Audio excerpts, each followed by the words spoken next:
Our hearts beat to the city streets. We began to feel the fire.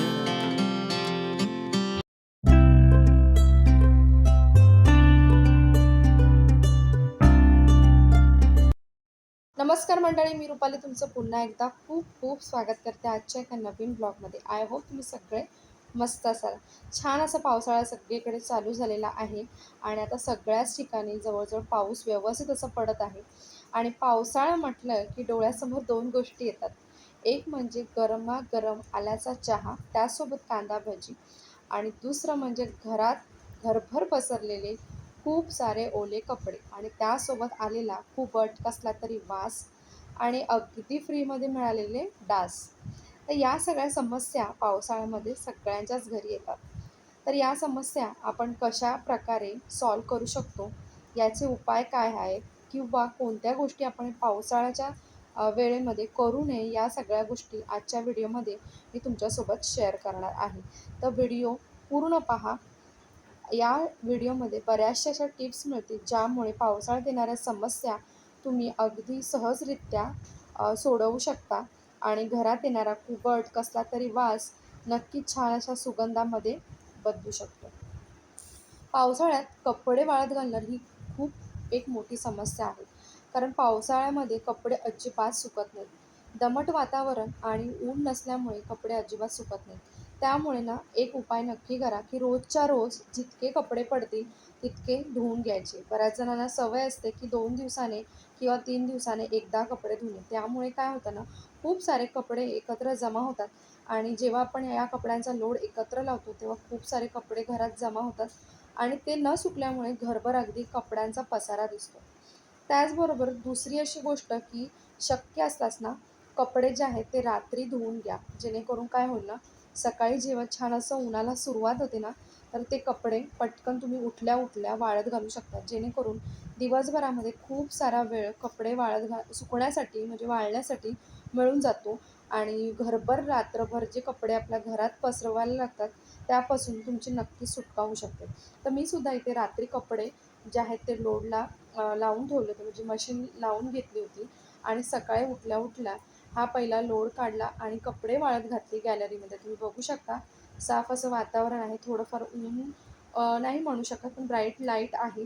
त्यामुळे ना दिवसभरात हे कपडे छान असे सुकून जातील. त्यानंतर ना महत्त्वाची गोष्ट लक्षात घ्यायची, की पावसाच्या दिवसामध्ये शक्य असेल ना जितके पातळ कपडे वापरण्याचा प्रयत्न करायचा. जाड कपडे वापरण्याचे टाळावे. त्यानंतर दुसरी अशी गोष्ट असते आपल्या घरामध्ये, की नेहमी ना घरामध्ये पावसाळ्याच्या दिवसांमध्ये खूप सारी चिलटं, डास, माशा येत असतात. याची बरीचशी कारणंसुद्धा असतात हां, बरं का. तर त्याच्यात सगळ्यात महत्त्वाचं कारण असतं, की घरामध्ये वेळच्या वेळी कचरा जर आपण गोळा नाही केला, तर नक्कीच डास, माशा येऊ शकतात. म्हणजे की बऱ्याचदा आपण खायला बसतो किंवा मुलं घरामध्ये जर लहान मुलं असतील, तर बऱ्याचदा ते खाऊ खाताना अर्धवट खाल्लेलं खाऊ किंवा काही गोष्टी अशा फरशीवरती वगैरे इथे-तिथे टाकून ठेवतात आणि पावसामध्ये ना जिकडे-तिकडे टाकलेल्या खाऊला पटकन अशा माशा किंवा डास, चिलटे यायला सुरुवात होते आणि जेव्हा पाऊस पडायला सुरुवात होते ना, तेव्हासुद्धा खूप साऱ्या माशा घरात येतात. त्यामुळे ना वेळच्या वेळी कचरा काढायला शिका. भले दिवसातून तुम्हाला 3 वेळा, 4 वेळा कचरा काढावा लागला तरी चालेल, तरीसुद्धा कचरा काढा. जेणेकरून घरामध्ये बारीक-बारीक जे काही अन्नाचे किंवा खाण्याचे कण असतील, तर ते स्वच्छ होतील आणि यामुळे माशा वगैरे जर येणं किंवा चिलटं येणं हे बऱ्यापैकी कमी होईल. त्यानंतर सगळ्यात महत्त्वाची गोष्ट म्हणजे फर्श क्लीन करणं. बऱ्याचदा असं होतं ना, की दिवसभरात कामं आवरून आपल्याला संध्याकाळी वगैरे क्लिनिंग करायची सवय असते. परंतु बऱ्याच घरी असं सुद्धा असतं, की सकाळी-सकाळी उठल्या-उठल्या क्लिनिंगसुद्धा करतात. तर त्यापैकी आम्ही आहोत, की आमच्या घरी उठल्या-उठल्या पहिल्यांदा घराची क्लिनिंग होते. तर ही क्लिनिंग करण्यासाठी ना तुम्ही एखादं फिनेल किंवा लायझॉल जे काही तुमच्याकडे फर्श क्लिनिंग असेल, तर ते पाण्यामध्ये टाकून घ्यायचं आणि स्वच्छ अशी लादी जी आहे ना, पुसून घ्यावी. यामुळे ना चिलटं, डास हे कमी येतात. त्यानंतर बऱ्याचदा असं होतं ना, की आपल्या घरामध्ये पावसाच्या दिवसामध्ये एक वास येण्याचा म्हणजे कुबड किंवा कसला तरी वास येण्याचा एक महत्त्वाचं कारण म्हणजे असतं, की जे आपण डोअर मॅट किंवा जिथे आपलं बाथरूम असतं त्याच बाहेर जे काही बारदानं किंवा डोअर मॅट ज्याला आपण म्हणतो, पायपुसणी तर ही बऱ्याचदा ना ओलीच्या ओली तशीच ठेवली जाते. अगदी दिवसभर, रात्री ती चेंज केली जाते आणि दिवसभर तशी ओलीच्या ओली ती राहते किंवा मग रात्रीसुद्धा आपण तशाच प्रकारे ठेवून ती झोपून जातो. यामुळे सुद्धा ना कुबट आणि कसला तरी वास येऊ शकतो. त्यामुळे ही जी पायपुसणी आहे किंवा डोअर मॅट आहे, ती जितकं शक्य होईल तितकी बदलण्याचे प्रयत्न करा आणि सुकं टाकण्याचे प्रयत्न करा. सुकी पायपुसणी असेल तर अजिबात कसलाही वास किंवा दमटपणा घरात येत नाही. त्यानंतर अजून एक महत्त्वाचं कारण असतं, की घरामध्ये बऱ्याचदा आपण वापरणारे पडदे, हे सुद्धा एक महत्त्वाचं कारण असतं, की घरामध्ये कुबट किंवा कसला तरी घाण वास येतो. कारण काय होतं ना हो, दमट वातावरणामध्ये ना, या पडद्यांना जरी आपण थोडासा हात पुसला किंवा कसलाही पाणी उडालं किंवा काही सांडलं, तर लगेचच त्याला वास यायला लागतो. कारण ते सुकत नाही. उन्हाळ्यामध्ये बऱ्यापैकी या गोष्टी सगळ्या सुकून जातात. त्यामुळे इतका काही वास येत नाही. पण पावसाळ्यामध्ये या गोष्टी जशा तशा ओल्या राहतात आणि या जर वेळच्या वेळी बदलल्या नाही तर नक्कीच यातून कुबट किंवा घाणेरडा असा वास यायला लागतो. त्यानंतर आपण घरात वापरणारे बेडशीट, पिलो कव्हर्स हे सुद्धा वेळच्या वेळी आपण बदलले पाहिजे. कारण यामधून सुद्धा बराचसा असा कुबट किंवा घामाचा वास येत असतो. त्यानंतर पावसाळ्यामध्ये आपल्या किचनमधला जर आपण विचार केला तर बऱ्याचदा ना किचनचं जे बेसिन असतं, सिंक असतं, त्यामधून खूप असा घाण वास यायला लागतो. कारण आपण जेव्हा भांडी वगैरे क्लीन करतो किंवा बऱ्याचशा गोष्टी क्लीन करतो, तर त्याचे अन्नाचे कण वगैरे जे आहेत, तर ते बेसिनमध्ये म्हणजे सिंकच्या पाईपमध्ये जाऊन अडकतात आणि हे जे कण आहेत ते सडतात आणि त्यामुळे ना बऱ्याचदा घाण असा वास येतो. त्यामुळे शक्य असल्यास ना डेटॉलचा स्प्रे किंवा तुमचा DIY जर स्प्रे वगैरे घरी बनवलेला असेल तर नक्कीच टाकत जा. त्यानंतर हे जे सिंक आहे ते वेळच्या वेळी ड्रेनेज क्लीनरने क्लीन करायला शिका.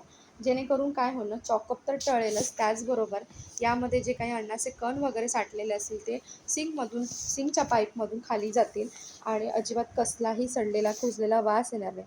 त्याचबरोबर एक स्वतःला सवय लावून घ्या. अशा प्रकारे ज्या फिनाइलच्या गोळ्या किंवा ज्याला आपण नेफ्ट्यून बॉल्स म्हणतो, तर हे सुद्धा तुम्ही एखाद्या बेसिनच्या जी जाळी असते त्याच्यामध्ये नेहमी टाकत चला. यामुळे ना छान असा स्मेलसुद्धा येतो आणि येणारा दुर्गंध हा तिथल्या तिथे जातो. त्यामुळे नक्कीच तुम्हाला मदत होऊ शकेल. सिंकमधून अजिबात कोणताही घाणेरडा वाससुद्धा येत नाही. बऱ्याचदा काय होतं ना, आपण एअर फ्रेशनर वगैरे सुद्धा वापरत असतो घरी एक छान असा फ्रॅग्रन्स येण्यासाठी. तर तो सुद्धा या पावसाळ्याच्या दिवसात आवर्जून 2-3 वेळा तरी स्प्रे करत जा. ज्यामुळे ना घरामध्ये छान असा सुगंध राहील आणि तुम्हाला अजिबात काहीही घाणेरडा वास किंवा कुबट वास येणार नाही. त्याचबरोबर बऱ्याचदा किचनमध्ये जेवण घेताना आपण अन्न वगैरे घेताना बऱ्याचदा ते आपल्या किचन काउंटर टॉपवर किंवा मग शेगडीवरती सांडलं जातं. तर इथे तुम्ही बघू शकता, मी इथे जेवणाचं ताट वाढून घेत आहे. माझ्याकडून काही इतकं सांडलं जात नाही, परंतु तुम्हाला दाखवण्यासाठी म्हणून इथे थोडीशी डाळ जी आहे ती माझ्याकडून चुकून सांडलेली गेली आहे. तर ती मी लगेचच क्लीन करून घेतली. तर अशामुळे काय होतं ना, त्याच्यावरती माशा किंवा चिलटं येऊन बसत नाहीत आणि त्यामुळे ना या या गोष्टी नक्कीच टाळल्या जातात. त्यानंतर बऱ्याचदा ना घरामध्ये आपण अ, ओल्या छत्र्या वगैरे ज्या असतो बाहेरून आपण आल्यानंतर, त्या आपण तशाच ठेवून देतो. तर तशाच न ठेवता एखाद्या टबमध्ये किंवा एखाद्या बाल्टीमध्ये नक्कीच ठेवून द्या आणि जेव्हा तुम्हाला वेळ मिळेल तेव्हा लगेचच ओपन करून त्या सुकवण्यासाठी सुद्धा ठेवा आणि त्याचबरोबर रेनकोट्स वगैरे सुद्धा मुलं वापरतात.